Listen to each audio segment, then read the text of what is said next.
Solo 30 menciones de águilas en toda la trilogía. Solo se nombran 3 de las aves, y solo uno tiene solo unas pocas líneas de diálogo forzado. Tolkien no era obviamente un entusiasta del poder aéreo. De hecho, como registra su biógrafo, pensaba que la guerra aérea era tanto inmoral como excesivamente peligrosa. En una carta de tiempos de guerra a su hijo piloto Christopher Tolkien, observó con tristeza la brecha entre el noble ideal del vuelo y su uso real, de modo que nuestros dispositivos no solo fallan en su deseo, sino que se vuelven nuevos y horribles males. Así que venimos inevitablemente de Dédalo e Ícaro al bombardero gigante. No es un avance en la sabiduría. Tenía no obstante una experiencia militar considerable, habiendo servido en Francia con la British Expeditionary Force en la Gran Guerra, donde como oficial de señales participó en la ofensiva británica en el Somme en 1916. Su personaje Sam Gamgee, registró más tarde, era un reflejo del soldado inglés, de los soldados rasos y guardias que conoció en la guerra de 1914. Gran parte del Señor de los Anillos, además, fue escrito durante la Segunda Guerra Mundial, y el autor envió partes de él como una serie para entretener a Christopher, luego entrenando en Sudáfrica con la Royal Air Force. Durante el Blitz, Tolkien se desempeñó como guardián de ataques aéreos en Oxford, que no fue molestado durante la guerra. Incluso más tarde, cuando los alemanes se embarcaron en los llamados ataques Baedeker contra objetivos de valor cultural como Exeter y Bath.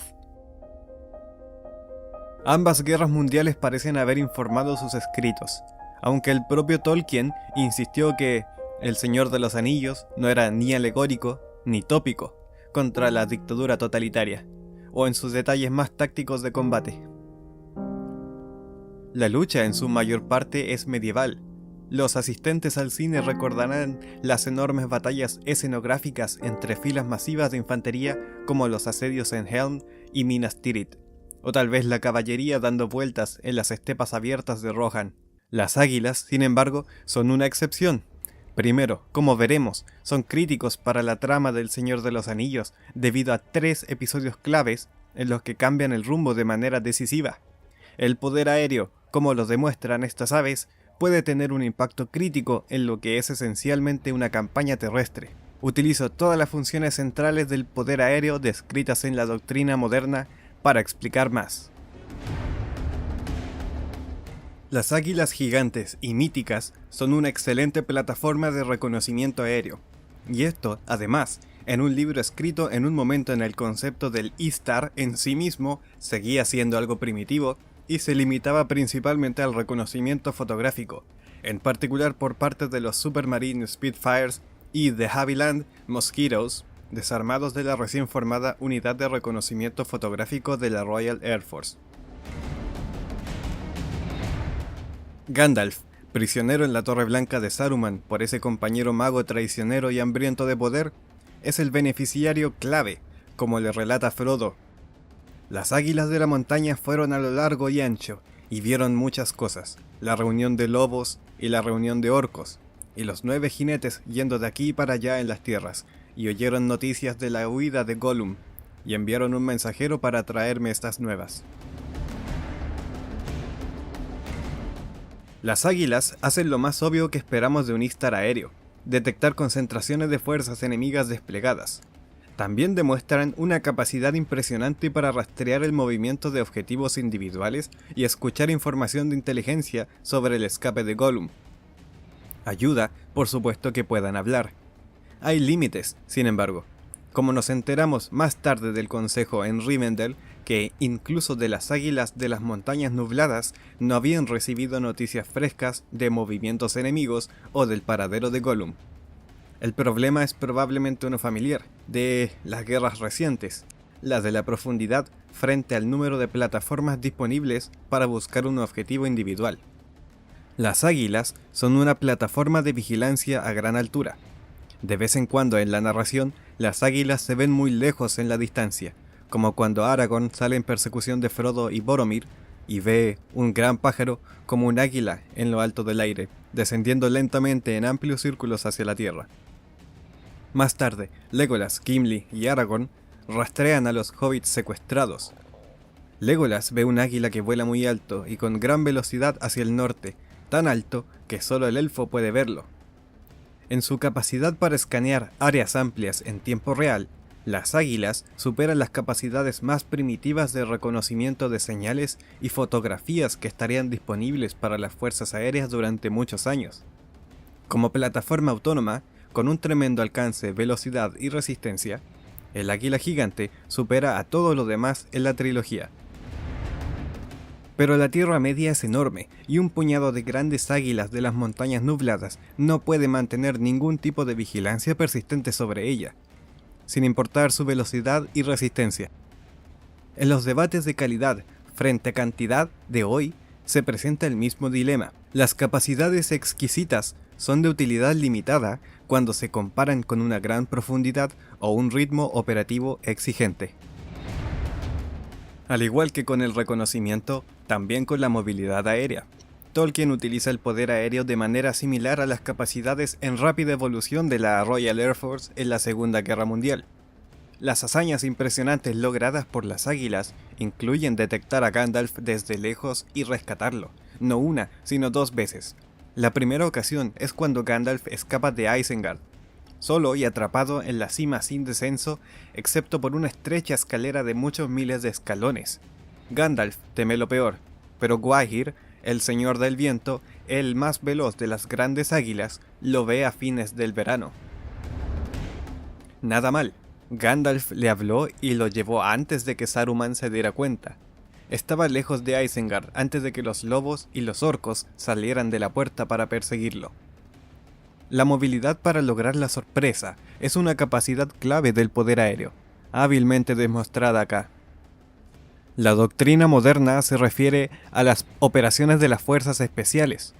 Las personas clave se recuperan de las narices del enemigo o se transportan por el teatro de operaciones rápidamente y sin llamar la atención, y al igual que con muchos ejemplos, también con Gwaihir, el papel de la movilidad dentro del teatro se improvisa en medio del conflicto.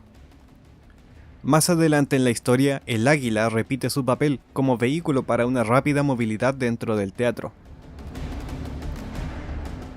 Necesitamos una movilidad mayor que cualquier viento, declara Gandalf, adelantándose a Maverick y a Gus. El viento del norte sopla, pero lo superaremos, declara Gwaihir sin modestia.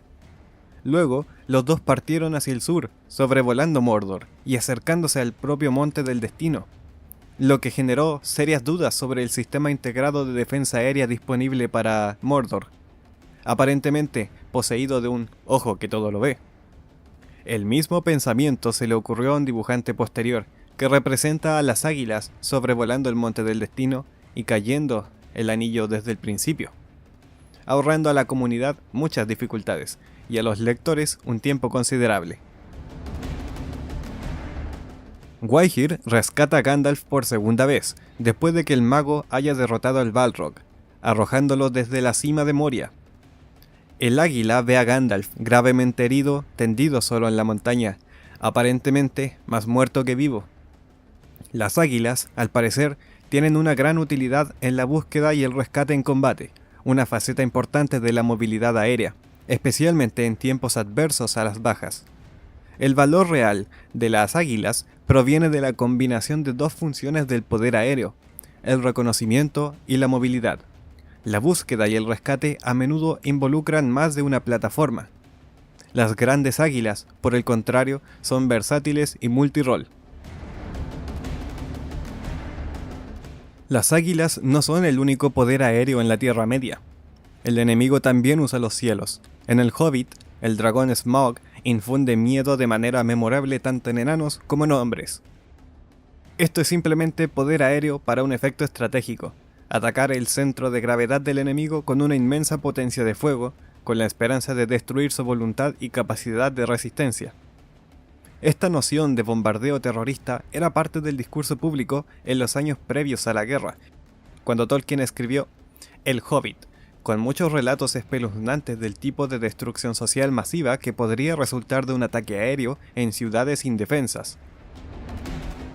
La Legión Cóndor alemana había bombardeado la ciudad española de Guernica, causando grandes daños y bajas masivas, y como consecuencia ganándose el oprobio internacional. En El Señor de los Anillos, los Nazgûl, después de haber sido arrastrados por una inundación, luego reaparecen montados en bestias de aspecto cobarde. Formas parecidas a pájaros, horribles como aves carroñeras, pero más grandes que las águilas, crueles como la muerte. Estas criaturas parecen diseñadas para infundir terror a los espectadores. Sus jinetes emiten un chillido penetrante que reduce a un hobbit a arrojarse contra una pared aterrorizado. El efecto psicológico de este grito parece aún más potente que la violencia real infligida por los jinetes. Debajo de los 5 halcones infernales de los Nazgûl, Lord Faramir y una pequeña patrulla huyen hacia la seguridad de las puertas de Pelennor y las tierras de Gondor.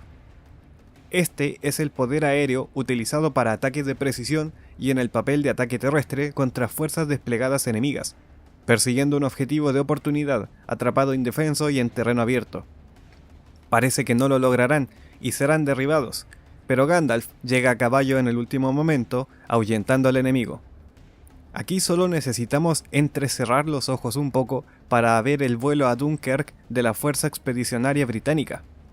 Los Junker 87 Stukas expulsados por cazas de superioridad aérea que operan desde el Reino Unido y artillería antiaérea ensamblada apresuradamente que opera alrededor del perímetro. Un oficial británico en Dunkerque describió a los Stukas buceando, zumbando, chillando y dando vueltas sobre nuestras cabezas como una bandada de enormes gaviotas infernales. Más tarde, los Nazgûl son despiadados en sus últimos ataques contra Minas Tirith. Sus voces llenas de maldad y horror siempre volaban en círculos sobre la ciudad como buitres que esperan saciarse de la carne de los hombres condenados. Volaron fuera de la vista y de los disparos, y sin embargo siempre estuvieron presentes. Al final, incluso los valientes de corazón se arrojaban al suelo cuando la amenaza oculta pasaba sobre ellos, y ya no pensaban en la guerra, sino solo de esconderse y de arrastrarse y de morir. Esto en un libro, recuérdese, escrito en 1938, en parte durante la Segunda Guerra Mundial y terminado poco después. Esto podría describir fácilmente la escena en Rotterdam, Varsovia o Guernica, o en la retirada hacia el sur a través de Creta debajo de líneas de siniestros bombarderos en picado, con alas de gaviota, sus sirenas aullando para aterrorizar a los que estaban debajo. Ser atacado por Stukas fue, escribió el mariscal del aire Victor Goddard, experimentar un crescendo de furia en picado, y conocer la denigración que llega a un hombre sin tribulación. Dijo el soldado Ernest Leggett sobre ser atacado por Stukas, buceando en las afueras de Dunkerque. Me tiré a la orilla con los brazos abiertos y temblé como una medusa. El ruido era tan penetrante y tan siniestro. Era diabólico. En el apogeo de la batalla por Gondor, las águilas juegan su segundo papel igualmente fundamental en El Señor de los Anillos, descendiendo en líneas largas y veloces, detrás de su líder Gwaihir hacia el Nazgûl de abajo. La ráfaga de sus anchas alas cuando pasaban era como un vendaval. Capaces de operar solos en modo de reconocimiento de largo alcance, las águilas aquí demuestran una notable flexibilidad táctica, adoptando una formación de ala grande y dirigiéndose hacia su enemigo en línea por la popa. Ante esto, los hasta ahora dominantes Nazgûl, las fuerzas aéreas de élite del enemigo, dan media vuelta y huyen. Al ver esto, las vastas huestes del enemigo vacilan, mientras la duda se apodera de sus corazones. Este es el momento clave de toda la batalla. Los Nazgûl desmontan cuando son sorprendidos por las águilas que se zambullen, y no hay combate aéreo. No obstante, aquí hay un claro ejemplo de un Offensive Counter Air, OCA, atacar a las fuerzas enemigas antes de que puedan despegar. La Fuerza Aérea Israelí logró esto de una manera decisiva al comienzo de la Guerra de los 6 Días en 1967, y posteriormente expuso a las fuerzas terrestres árabes a una abrumadora superioridad aérea. La coalición logró lo mismo en las primeras semanas de la Guerra del Golfo de 1990-91, cuando los aviones de combate iraquíes realizaron una ignominiosa retirada hacia el vecino Irán, en lugar de ser destruidos en el lugar. La lucha por el control del aire es más amplia que las dogfights o incluso quizás las peleas de águilas.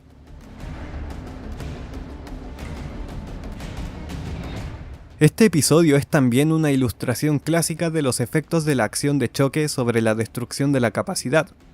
Los Nazgûl no son asesinados por el ataque de las águilas, simplemente son expulsados, pero eso es suficiente para destruir instantáneamente la determinación de los ejércitos hasta ahora dominantes de Sauron.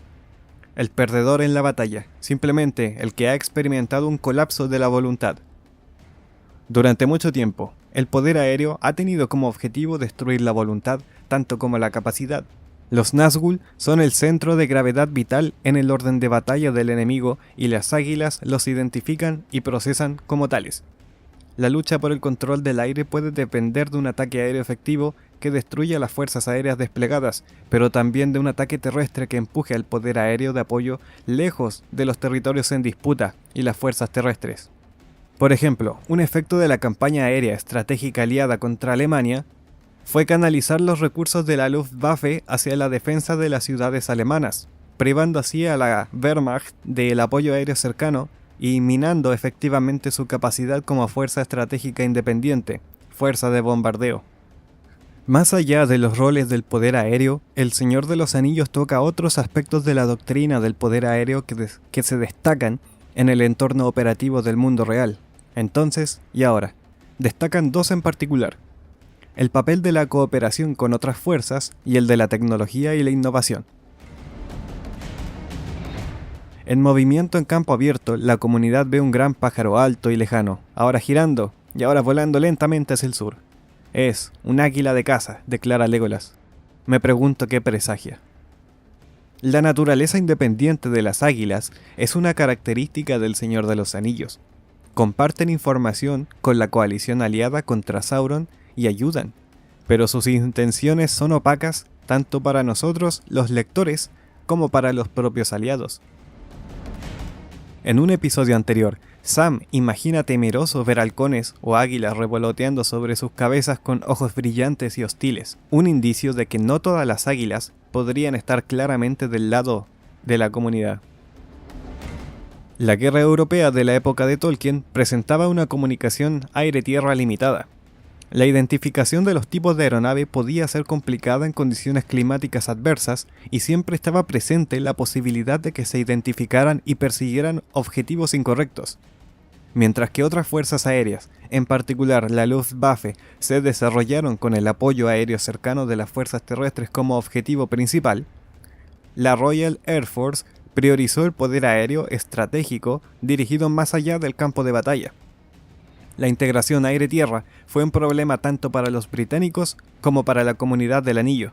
En cuanto al equilibrio cambiante de los aliados y la incertidumbre sobre quién era el enemigo, el papel de la Fuerza Aérea Francesa del Vichy en el ataque a la base británica en Gibraltar proporciona un ejemplo útil de la Segunda Guerra Mundial. Sauron parece capaz de una rápida innovación tecnológica.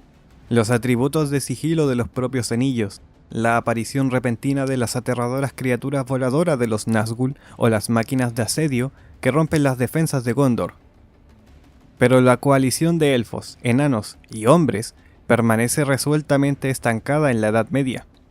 La magia se está yendo de la Tierra Media y lo mejor que pueden reunir los defensores de Gondor es alguna armadura capaz, aunque antigua, y armamento cuerpo a cuerpo, todo lo cual han olvidado cómo fabricar.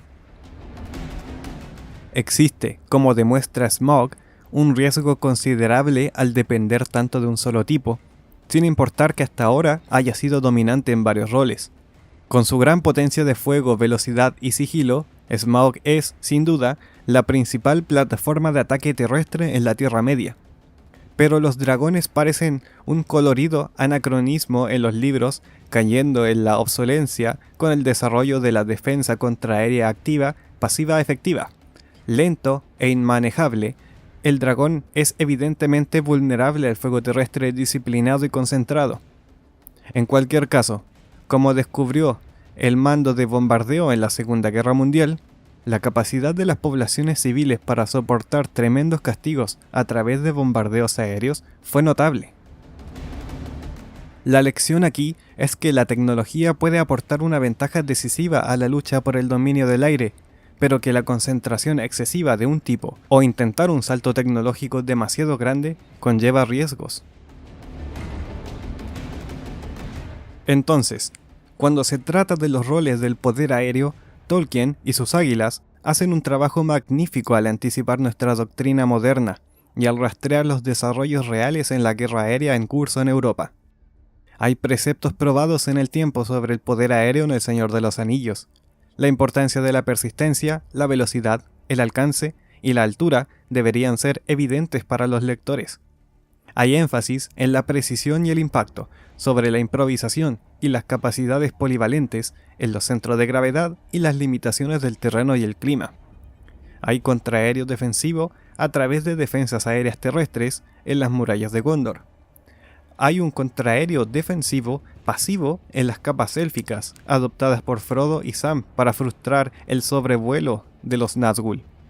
Hay, por supuesto, muchas características del poder aéreo que Tolkien pasa por alto. Y esto es en parte porque el mismo Tolkien es una criatura de su tiempo, tanto como todos nosotros. Y en parte debido a la naturaleza de las guerras de los anillos. Por ejemplo, no se ofrece mucha movilidad entre teatros, ya que las fuerzas aéreas en la Tierra Media y en la Europa de mediados del siglo XX tienen una capacidad limitada para transportar material. Y con toda la guerra terrestre sostenida en la Tierra Media, la integración aeromarítima no se ve mucho en El Señor de los Anillos. Las armas independientes también son escasas, con la excepción de Smaug, las criaturas aéreas de la Tierra Media no pueden traer mucha potencia de fuego para apoyar desde el aire. En consecuencia, el papel de ataque de las águilas y el Nazgûl por igual se limitan a golpes de precisión y al efecto psicológico de la acción de choque. Pero en sus escritos sobre el Istar autónomo, sensores en red de largo alcance, a través del Palantir y el sigilo, Tolkien no solo describía el poder aéreo, él y las águilas estaban verdaderamente a la vanguardia. Los fundamentos del poder aéreo, al parecer, se aplican igualmente a esta tierra como a otras. Con eso doy fin.